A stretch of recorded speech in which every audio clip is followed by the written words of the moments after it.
Hello दोस्तों, स्वागत है हमारी एक और नई वीडियो में। कहानी की शुरुआत में हम एक क्लब को देखते हैं जहां योंगबिन किम को लेकर आया था। वहीं किम को टेंशन हो रखी थी कि कहीं योंगबिन की गर्लफ्रेंड जिया को इस बारे में पता चल गया तो वह योंगबिन को नहीं छोड़ेगी। इसीलिए किम योंगबिन से जिया के बारे में पूछता है, जो सुनकर योंगबिन किम को बताता है कि उसका मन जिया से भर गया है और वह ऐसा इंसान नहीं है जो एक ही चीज़ से चिपक जाए।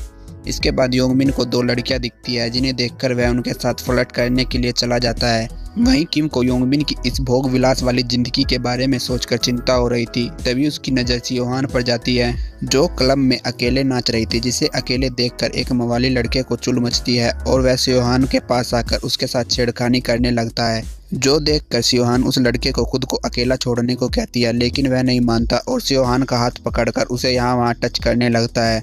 वह यह सब कर ही रहा था कि तभी किम वहां आकर उस लड़के का हाथ पकड़ लेता है और उसे वहां से जाने को कहता है। किम को ऐसे हीरो बनते देख वह लड़का उससे पूछता है कि आखिर वह कौन है और उन दोनों के बीच क्यों आ रहा है।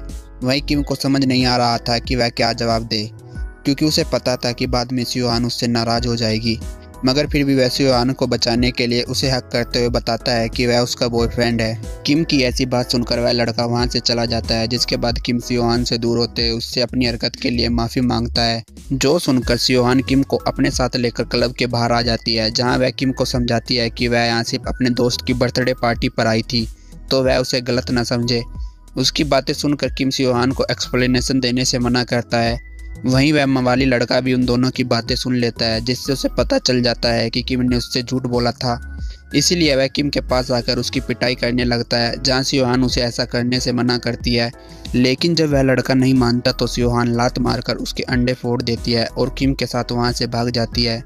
वहीं हम उन दोनों को रास्ते में देखते हैं जहाँ सियोहान किम की चलने में मदद कर रही थी, तो किम उसे अपनी मदद ना करने को कहकर बताता है कि वह ठीक है और उसे कोई मदद नहीं चाहिए। वहीं थोड़ी देर चलने के बाद वह एक हॉस्पिटल के बाहर पहुंच जाते हैं जहां सियोहान नर्स का काम किया करती थी। इसके बाद हम उन दोनों को अंदर देखते हैं जहां सियोहान किम की चोटों पर मरहम पट्टी करते हुए उनके बीच हुए पुराने इंसिडेंट के बारे में बात करने लगती है। वहीं मरहम पट्टी करते हुए सियोहान को किम के द्वारा बनाई गई बॉडी के बारे में पता चल जाता है, जहाँ शराब के नशे में होने के कारण वह बहक जाती है और बातों ही बातों में वह काफ़ी क्लोज आ जाते हैं, जिसके बाद वह दोनों इंटीमेट होते हैं। वहीं कहानी पास्ट में जाती है। जब योंगबिन किम को रहने के लिए अपने घर लेकर आया था तो सियोहान ने ही उसे घर में रखने के लिए साफ साफ मना कर दिया था, मगर योंगबिन और मिंजी के समझाने के बाद वह मान जाती है और वहां से जाने लगती है। तो किम उसे हेलो करने के लिए अपना हाथ बढ़ाता है तो वह उसे खुद को छूने से मना करके दूर रहने को कहती है। वही कहानी प्रेजेंट में आती है, जहाँ किम को यकीन नहीं आ रहा होता कि उसने सियोहान के साथ भी फिजिकल रिलेशन बना लिया है। वहीं सियोहान किम को कुछ कहने के लिए पीछे घूमती है, मगर जब वह किम का मासूम चेहरा देखती है तो वह कुछ कह नहीं पाती। वहीं अब हम उन दोनों को रास्ते में देखते हैं जो घर वापस जा रहे थे, लेकिन उनके बीच हुई रासलीला के कारण उन दोनों के बीच का माहौल थोड़ा ऑकवर्ड हो रखा था। वह रास्ते से जा ही रहे थे कि तभी किम को उसके दोस्त योंगबिन का कॉल आता है, जो उससे पूछता है कि वह कहाँ पर है।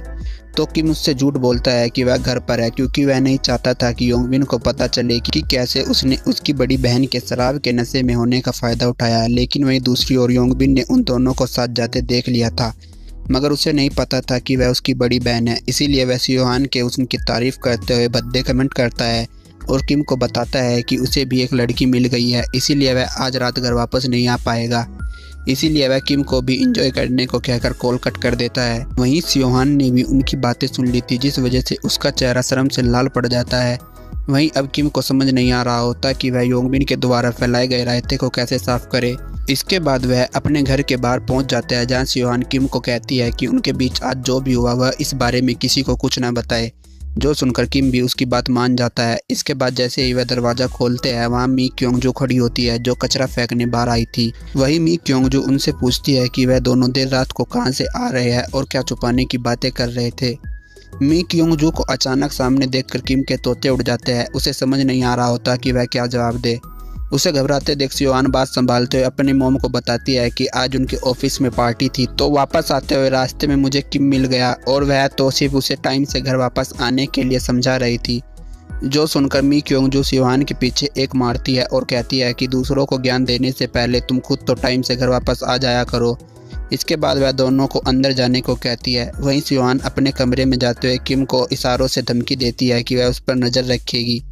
जो देखकर किम भी डर जाता है। इसके बाद हम किम को अपने कमरे में देखते हैं, जिसे अब अपने दोस्त की छोटी बहन के लिए भी गंदे ख्याल आ रहे थे, जिनके बारे में सोचते सोचते वह सो जाता है। वहीं सुबह का सीन देखते हैं, जहाँ किम की आंखें खुलती है तो वह डर जाता है क्योंकि मिंजी उसे उठाने आई होती है। वहीं उसकी इंद्रियों में से सबसे ज़्यादा बेचैन करने वाली इंद्री गंदे ख्यालों की वजह से एक्टिव थी, जो वह नहीं चाहता था कि मिंजी को इस बारे में पता चले। इसीलिए वह उसे अपने से दूर करते हुए समझाता है कि वह अब बड़े हो गए हैं और काफ़ी ऐसी पर्सनल चीज़ें हैं जो वह छुपकर करते हैं, तो उसे ऐसे ही बिना नोक किए उसके कमरे में नहीं आना चाहिए। जो सुनकर मिंजी हंसती है और किम को समझाती है कि वह जानती है कि वह ऐसा लड़का नहीं है, और अगर मैंने तुम्हें कभी कुछ ऐसा वैसा करते देख भी लिया तो भी मुझे कोई फ़र्क नहीं पड़ता, और ना ही मैं इस बारे में कभी किसी और को बताऊंगी। इसीलिए वह उसे फिक्र ना करने को कहकर खाना खाने के लिए नीचे आने को कहती है। वहीं हम अब डाइनिंग टेबल का सीन देखते हैं, जहां का माहौल टेंशन भरा हो रखा था। वहीं किम भी खाना खाते हुए आवाज़ें कर रहा था, जिससे सियोहान इरिटेट होने लगती है और वह किम को आवाज़ ना करने को कहती है। वहीं सियोहान की बातें सुनकर किम उसे सॉरी कहता है, तो मिंजी किम की साइड लेते हुए सियोहान को टोकने से मना करती है। इसके बाद हम किम के रूम का सीन देखते हैं, जहाँ सियोहान उससे मिलने आई होती है, मगर किम को कपड़े बदलते देखकर वह वहाँ रखा सामान उसके ऊपर फेंक कर मारती है। इसके बाद वह किम को बताती है कि उनके बीच कल रात जो भी हुआ वो सिर्फ एक मिसअंडरस्टैंडिंग थी, क्योंकि वह शराब के नशे में बह गई थी, इसीलिए वह उस बात का फ़ायदा उठाने की कोशिश ना करे। ऐसा कहकर सियोहान वहाँ से जाने लगती है कि तभी उसकी नज़र वहाँ पर पड़ी चड्डी पर जाती है, जिसे देखकर किम भी डर जाता है, क्योंकि मी क्योंग जो कल काम क्रिया करने के बाद उसे ले जाना भूल गई थी। वहीं किम को समझ नहीं आ रहा था कि वह क्या कहे, इसीलिए वह सियोहान को समझाने के लिए बताता है कि यह उसी की है। मगर जब किम को बात बनती नहीं दिखती तो वह सियोहान को एक किस कर देता है, जिस वजह से वह शर्माकर वहाँ से चली जाती है। इसके बाद हम किम को कॉलेज जाते देखते हैं, जो अभी भी टेंशन में था कि अगर सियोहान को पता चल जाता कि वह चड्डी मी क्योंग की है तो वह क्या जवाब देता। वह यह सब सोचते हुए जा ही रहा होता है कि तभी उसकी नज़र योंगबिन पर जाती है, जहां उसकी गर्लफ्रेंड जिया उसे क्लब में जाने के लिए डांट रही थी। वहीं किम योंगबिन को जानता था कि वह खुद को बचाने के लिए कुछ भी कह देगा, और किम जिया से अपनी बेइज्जती नहीं करवाना चाहता था, तो वह चुपचाप वहां से खिसकने लगता है। लेकिन योंगबिन उसे देख लेता है और वह जिया को बताता है कि क्लब में जाने का आइडिया किम का था। वही योंगबिन ने अपनी सारी गलती का भार किम के ऊपर डाल दिया था, तो किम को गुस्सा आने लगता है। जहां योंगबिन इशारों से इस बार किम को अपनी मदद करने को कहता है, तो किम भी उसकी बात मान जाता है और वह जिया को बताता है कि उसकी कोई गर्लफ्रेंड नहीं थी, तो उसने योंगबिन को इसमें अपनी मदद करने को कहा था और उसी ने योंगबिन को फोर्स किया था कि वह उसके साथ क्लब चले। किम काफ़ी सीधा था, तो जिया उसकी बातों पर यकीन कर लेती है और योंगबिन के साथ वहां से चली जाती है। वहीं किम की नज़र सुनबई पर पड़ती है। वह नहीं चाहता था कि अब उसे सुनबई को भी समझाना पड़े, इसीलिए वह वहां से चुपचाप जाने लगता है, जहाँ सुनबई उसे रोकती है और बात करने के लिए अपने साथ चलने को कहती है। इसके बाद हम उन दोनों को क्लासरूम में देखते हैं, जहाँ सुनबई ने किम को दीवार पर चिपका रखा था और वह उसके पास आते हुए पूछती है कि अगर वह अपनी भड़कती आग को ठंडा करना चाहता था तो उसने उसे कॉल क्यों नहीं किया। जो सुनकर किम उसे बताता है कि उसके पास उसका नंबर नहीं था। किम की ऐसी बात सुनकर सुनबई उसके पास आते हुए बताती है कि अगर वह चाहता तो अपने दोस्त से मेरा नंबर ले सकता था, मगर तुमने ऐसा नहीं किया। जहां वह किम को इस बार उसकी गलती के लिए माफ़ कर देती है। वहीं बात करते हुए उनके बीच की नज़दीकियां बढ़ जाती है, जिसके बाद वह क्लासरूम में ही इंटीमेट होते हैं। वहीं दूसरी ओर जिया अपना कुछ सामान क्लासरूम में भूल गई थी, तो वह योंगबिन के साथ उसे लेने क्लासरूम में आती है, मगर क्लासरूम का दरवाज़ा लॉक देखकर वह स्टाफ रूम से चाबी लेने चली जाती है, जहां योंगबिन उसे अपना सामान बाद में ले लेने को कहता है, मगर वह नहीं मानती। इसके बाद जिया चाबी से क्लासरूम का दरवाज़ा खोल देती है, जिस वजह से किम और सुनबई को जल्दी से टेबल के नीचे छुपना पड़ता है, जहां योंगबिन पर्स ढूंढते उन दोनों के काफ़ी पास आ जाता है, जिससे किम के पसीने छूट जाते हैं। वहीं जिया को अपना पर्स मिल गया था, तो वह योंगबिन को आवाज़ लगाती है और उसे साथ लेकर वहां से चली जाती है। वहीं योंगबिन ने उन दोनों के रोमांटिक पलों का डी एंड कर दिया था, तो सुनबई किम को बताती है कि वह अपना अधूरा काम उसके रूम में पूरा करेंगे। जो सुनकर किम मी क्योंगजू और सियोहान को याद करके डर जाता है और सुनबई को अपने घर आने से मना करता है। किम की बात सुनकर सुनबई वहां से मुस्कुराते हुए जाने लगती है। वहीं शाम के समय हम किम को रास्ते पर देखते हैं, जिसकी ज़्यादा मेहनत करने की वजह से हालत ख़राब हो रखी थी और उससे चला नहीं जा रहा था, मगर वह फिर भी जैसे तैसे घर पहुंच जाता है, तो वह घर पर अंधेरा पाता है। वहीं उसकी नज़र मी क्योंगजू पर पड़ती है, जो ट्यूबलाइट चेंज कर रही थी, तो किम उसकी मदद करने के लिए उसे नीचे आने को कहता है, जो सुनकर मी क्योंगजू भी चेयर से नीचे उतरने वाली थी कि उसका पैर स्लिप हो जाता है। वहीं खुद को संभालने के चक्कर में वह किम के ऊपर ही गिर जाती है। वहीं मी क्योंगजू किम से दूर होते हुए उसे सॉरी कहती है और पूछती है कि क्या उसे कोई चोट तो नहीं लगी। उसकी बात सुनकर किम स्ट्रॉन्ग बनने की कोशिश करता है, लेकिन कमर में ज्यादा चोट लगने के कारण उससे उठा नहीं जाता, जो देखकर मी क्योंगजू पेन किलर लेकर किम की कमर पर लगाती है। तभी वहाँ मोबाइल की टॉर्च लेकर सियोहान भी आ जाती है, जो उनसे पूछती है कि वह अंधेरे में क्या कर रही है। तो मी क्योंगजू से बताती है कि किम की कमर में चोट लग गई है। चोट की बात सुनकर सियोहान डर जाती है और भागकर किम के पास आती है। इसके बाद वह अपनी मोम को जल्दी से बर्फ लाने को कहती है, जो सुनकर मी क्योंगजू वहाँ से चली जाती है। वहीं सियोहान किम की कमर में चोट ढूंढते हुए उससे पूछती है कि यह कैसे हुआ। तो किम उसे ट्यूबलाइट चेंज करने वाले इंसिडेंट के बारे में बताता है। वहीं सियोहान के छूने की वजह से किम को गुदगुदी हो रही थी, जिस वजह से किम की फीलिंग जाग गई थी और उसे वह सब करने के ख्याल आने लगते हैं। तो वह सियोहान को खुद को टच करने से मना करता है। वहीं सियोहान को लगता है कि किम के पेट पर भी चोट लगी है, इसीलिए वह किम को घूमने को कहती है, मगर जब वह नहीं मानता तो वह जबरदस्ती उसे घुमा देती है। तभी मी क्योंगजू भी वहां आ जाती है, जिसके डर के मारे हाथ से बर्फ गिर जाता है, जहां उन दोनों की किम की वासनाओं के तूफान को भड़कते देख लिया था, जिससे शर्माकर वह दोनों वहां से भाग जाते। वहीं किम को अब अपने रूम में देखते हैं, जो हॉल में हुए इंसिडेंट की वजह से रो रहा था। तभी वहाँ मी क्योंगजू से बात करने आती है, जिसे देखकर किम डर जाता है। वहीं मी क्योंगजू से समझाती है कि वे पहले ही एक दूसरे को देखकर सब कुछ एक्सप्लोर कर चुके हैं, तो वह हॉल में हुए इंसिडेंट के लिए शर्मिंदा फील ना करे। वहीं किम को उसकी बात समझ आ जाती है और उसे याद आता है कि वह दोनों के साथ ही काम क्रिया कर चुका है। इसके बाद मी क्योंगजू से बताती है कि वह उसे बेटे जैसा समझती है, तो इस हिसाब से सियोहान उसकी बहन हुई और अगर वह चाहे तो उसे मोम कह सकता है। वहीं दूसरी ओर किम भी मी क्योंगजू के साथ कपल रिलेशन नहीं रखना चाहता था, तो वह भी उसकी बात मान जाता है। वहीं मी क्योंगजू किम को समझाने के बाद गुड नाइट कहकर वहां से चली जाती है और किम भी सो जाता है। वहीं सुबह हो जाती है। किम मोम मोम चिल्लाते हुए नीचे आता है, मगर जब वह डाइनिंग टेबल पर सुनबई को देखता है तो डर जाता है, क्योंकि वह किम के रूम में मजे करने वाली बात को पूरा करने के लिए उसके घर तक आ गई थी। वहीं मी क्योंगजू की नज़र भी किम पर पड़ती है, जो नाश्ता करने के लिए उसे बैठने को कहती है। वहीं किम सुनबई से पूछता है कि वह बिना फ़ोन किए उसके घर क्यों आई, जो सुनकर सुनबई बताती है कि कल रात उसने काफ़ी बार कॉल किया, मगर जब तुमने जवाब नहीं दिया तो मैंने तुम्हारे दोस्त योंगबिन से तुम्हारा पता ले लिया। इसके बाद वह तीनों बैठकर नाश्ता करते हैं। वहीं कुछ समय बीत जाता है, जहाँ मी क्योंगजू उनके लिए फल काट कर तैयार कर देती है, मगर जब वह फल देने के लिए किम के रूम के बाहर जाती है तो उसे अंदर से कुछ रोमांटिक आवाज़ें आती है, जिसे खड़े होकर वह सुनने लगती है।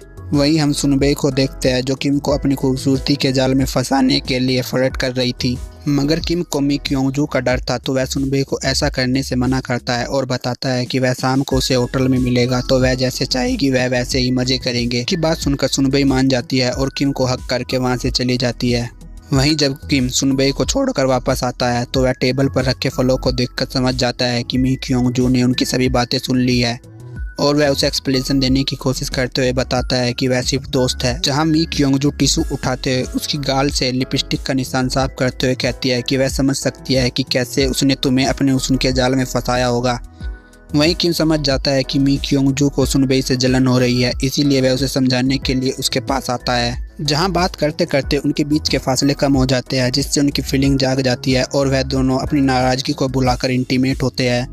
वहीं इस सब के बीच किम मी क्योंगजू को बताता है कि वह सिर्फ उसी से प्यार करता है, जिसका यकीन दिलाने के लिए किम उसे अपने दिल की धड़कन सुनाता है, मगर मी क्योंगजू जानती थी कि वह अपने बेटे के दोस्त के साथ यह सब कुछ गलत कर रही है, इसीलिए वह किम को दूर करते हुए बताती है कि उनके बीच जो भी हुआ वो सिर्फ जवानी का अट्रैक्शन था। इसीलिए वह किम को सब कुछ भुला देने को कहकर अपने रूम में चली जाती है, जहाँ किम उसे काफ़ी समझाने की कोशिश करता है, लेकिन मी क्योंगजू उसकी एक नहीं सुनती। इसके बाद हम किम को कॉलेज जाते देखते हैं, जहां उसका दोस्त योंगबिन उसे कॉल करके एक कैफ़े में आने को कहता है, मगर जब वह कैफ़े में जाता है तो उसे पता चलता है कि उसके दोस्त ने लास्ट टाइम मदद करने के बदले थैंक्स के तौर पर रसियन बुला रखी है। वहीं योंगबिन उन दोनों लड़कियों से किम का इंट्रो कराता है, मगर किम उन दोनों में जरा सी भी दिलचस्पी नहीं दिखाता, तो योंगबिन उससे पूछता है कि क्या उसे उसका सरप्राइज़ पसंद नहीं आया। जहाँ थोड़ी देर बीत जाने के बाद योंगबिन समझ जाता है कि किम का कोई लड़की का चक्कर है, इसीलिए वह उसे अपनी प्रॉब्लम बताने को कहता है। तो किम उसे बताता है कि उसने एक लड़की को प्रपोज किया था, लेकिन उसने मुझे रिजेक्ट कर दिया, जो सुनकर योंगबिन उसे बताता है कि उसका पहले से ही किसी और के साथ चक्कर होगा और वह तो मेरे साथ सिर्फ टाइम पास कर रही थी। तो तुम भी उसे फ्रेंड विद बेनिफिट की तरह लो। योंगबिन की बात सुनकर किम गुस्सा हो जाता है और वह उसे फालतू बातें ना करने को कहता है और वह मी क्योंगजू की तारीफ करने लगता है। जहां उसकी बातें सुनकर योंगबिन समझ जाता है कि किम प्यार में पूरी तरह पागल हो गया है, इसीलिए वह आगे कुछ नहीं कहता। तभी उन रसीन लड़कियों में से एक नताशा नाम की लड़की उससे पूछती है कि क्या उसने प्यार का इजहार इंटीमेट होने के बाद किया था। तो किम हाँ करता है, जो सुनकर नताशा उसे बताती है कि तुमने उस लड़की को गलत वक्त पर प्रपोज किया है। उसने तुम्हारे प्यार को तुम्हारी ठग समझ लिया। इसीलिए वह किम को सलाह देती है कि अगर वह किसी अच्छे वक्त पर उसे दोबारा प्रपोज करेगा तो वह तुम्हारा प्यार जरूर एक्सेप्ट कर लेगी। उसकी बात सुनकर किम वहाँ रख के फूलों को लेकर भाग जाता है। इसी के साथ यह पार्ट यहीं पर ख़त्म होता है। तो मिलते हैं नई वीडियो में। Thank you for watching.